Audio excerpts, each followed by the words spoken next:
Your Google Sheets are saved in your Google Drive, and if you want to save them out in a certain folder, then you can move the files directly from Google Sheets. So over here you can see that I have this data spreadsheet. So if I were to click on this, then the spreadsheet opens up.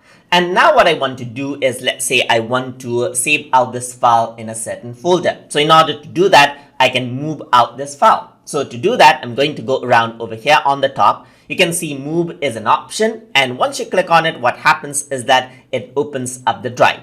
So let's say I want to create a new folder right here. So I'm going to say new folder for moving, just like this. And if I were to click on it, a new folder is made on your drive right here. So you can see on the root drive, you can see that there's this new folder called new folder for moving. So if I were to click right here, then I can simply click on move. And then what happens is that this document right here gets moved on to that folder. So if I were to go back over here onto the home page, nothing seems to have been changed right here. You can still access out the Google Sheet in the list. But if you were to go on to your Google Drive right here, then you'll be able to see that particular file in the new folder for moving right here. So if I were to double click on this, you can see the data right here. And if I were to double click on this, you can access the file in Google Sheet. And that is how you can use the moving file feature inside of Google Sheet. So hope you guys learned something as always. And as always, please like, comment, share, and subscribe.